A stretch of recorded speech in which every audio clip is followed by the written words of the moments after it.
Hey everybody, it is Dr. JC, aka Dragon, and Chicken. Mika, and this is one of the first videos that she'll be here with us, and she just got back from South Africa. I did. We'll talk a little bit about that in a second, but what we want to do is on these Mondays come to you with a little bit of a video and just talk about something that's relevant, that you can grasp, because all we really need to do is follow through with what we said we set out to do and what we said we're going to do, and that is to just follow the program. You know, the 5-in-1 or whatever version of the program that is, drinking our water, because we know that when we follow the program, 4 or 5 days later, we get into fat burn and we feel fantastic and we just keep on getting better and better. So I just wanted to offer you something quick. I had an observation. I did a video on the Super Bowl, and one of the observations that I made, because I myself, as well as Mika, we're on day 2 of Perfect Program right now. And it's a little bit of a reset because we did a lot of traveling and stuff. But one of the things that I noticed, and maybe this will help you, is how much importance we very often put on food. And what I mean by that is whether we're happy, sad, or bored during the day, we don't understand how powerful food is. Food is very often this thing that kind of gives us an excuse for, I'm doing this because of this. Like very often, just to give you an idea, if I have a stressful day or if I have a successful day or anything like that, very often I'll notice myself eating. And while I'm eating, what's cool about it is, first of all, it's yummy and it's fun, but it also helps me step away from something else that is not as fun to do. So one of the things that I've done in my focus to stay on program, because I know what the results will be, is just recognize that when I'm eating or fueling myself 6 times a day, first of all, that's a lot more frequent than I'm eating when I'm unhealthy. But also, I'm not putting so much importance on food as a solution for something rather than the idea of fueling. And when I eat a fueling, and just did, and when I eat a fueling and I'm drinking water, I'm noticing that I'm doing that because it's good for my body, and I'm not doing that to step away from something else because I'm hungry, I'm happy, I'm sad, or I'm bored. So just that alone, identifying, being conscious of how important I think I make food, and how much of a part of my day I make it, that needed to change. So I got more in this proactive rather than reactive phase of eating. So that's what I wanted to offer you this week, is just take an assessment of how big of a role food plays in your life as a coping mechanism, as a strategy and things like that, and how reactive we get waiting until food provides you a solution for something rather than being proactive and eating because it helps you, it helps and supports you move towards what you want. What about you? Yeah, so it was an interesting time for me being back home. Our vacation my vacation really started on December 1st when I flew back to South Africa to pick up our daughter so we could go to Singapore. And it was interesting for me to see how I justify eating in my mind with like, oh, you're on vacation, you should enjoy yourself. And as South Africans, we really equate food a lot to like family time, being together.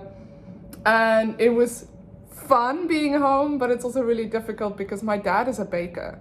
So every single day he would come home with like fresh baguettes. And so that made it really, really difficult. And being around that and being around my parents saying, oh, you're on vacation, just enjoy yourself with us, really helped me, or I thought helped me, to relax and to go, they're right, like I can get back to the 5-in-1 when I'm home. And before I knew it, I was like in this pattern where I was eating very irregularly. That's a word, right? Yes, it is. Yeah. So I also realized that the more nonsense I ate, the hungrier I felt. So I would, have cookies, or I would have bread, and then an hour later I'd be like starving. So that's very different with a 5-in-1. Like I get myself to a point where food really does become about fueling. And interesting for me to see even on the second day how I'm not thinking about food all that much. So it has been, an emotional adjustment for me. But I'm at the point now where I'm like ready to get healthy. And it's not just about fueling, it's also about like looking at your water intake. It's also about like, am I going to go to the gym today? So for me, really, when I got back, I made sure that I scheduled my day the way I used to. And I just believe that scheduling, blocks of time for yourself is really important, because it's so easy to say, oh, you know what? I don't have time today, so I'm not going to go to the gym. I'm super stressed out. And by having that structure and the schedule, you can really like focus on that and say, I have that in my daily planner and I'm willing to stick with that. So it's the same thing with my water. I have this Hydrate app. Well, that's another tip that we want to give you.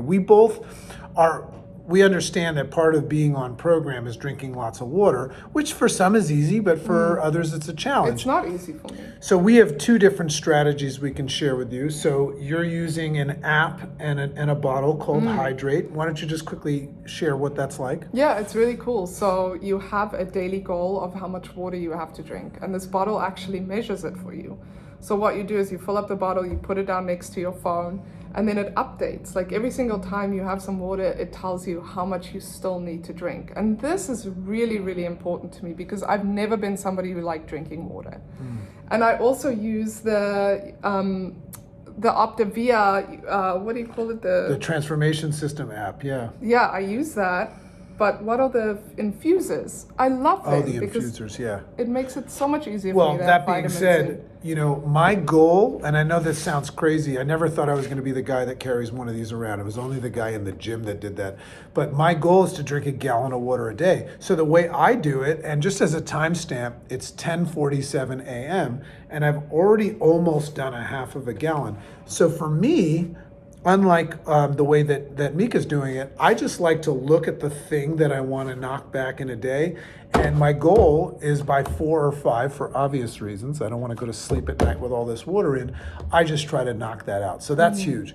Last thing I'll say before we say goodbye to you today for this Health Makes Sense Mindful Monday, remember something, that most of what our challenge is we know that the program's perfect. If you follow the program, you get perfect results. It's predictable transformation. So that's not the challenge. The challenge is following it. And so typically it's about your lifestyle and your mind. So please understand that we are also very, very engaged in our community, and we're also very, very much engaged in the Life Book and the Habits of Health system. And, it could be just by the toilet and a little bit of reading here and there, or just doing a little bit of mind work. And what I want to share with you is a great place to start, if you have not engaged in the Life Book yet, is open it up and put your name in it and close it and put it away. And then second to that, look through all of the elements. They talk about mindfulness, they talk about your mindset, they talk about water, sleep, all these things that are going on very often on autopilot unconsciously, and pick the one that resonates with you the most and just start reading about that. You'll find that the Life Book will work best for you if it's structured towards you and your reality. We never want to do things because other people say that they're good. So look through your Life Book and just pick something that speaks to you and just start reading about it. And then what'll happen is you'll wake up and you'll become more conscious of something that was going on in the background with your program. And then you'll be able to start working on that one little bit at a time to get to a point where you'll establish what we all want, and that is control. Yeah. So, and one more little tip that I have is, don't rush because you want to get through the book. Like, really focus on one of those and make it a part of you. And take your time. Take your time. Take a year to read the book. Exactly. But really master every single bit of it before you move on. And just so you want to, if you're curious what master means, it's the same way of saying master, but it's Afrikaans. Love and appreciate you guys. Reach out to us. Remember something, it's February right now. If any of your friends, and there's always value in you having a running mate, if any of your friends sign up for program, when you refer them to us, and which we will, that's the biggest form of flattery, that you trust us with your friends, we will actually, we give everybody a $25 credit on their account as a way of saying thank you. So for those of you that maybe money's a little bit tight or something like that, please take advantage of that. And very often we have clients that send us 3-4 clients in a month because we want to help more people, and they actually pay for their program. So Yeah. love and appreciate you. We'll see you next week. Bye.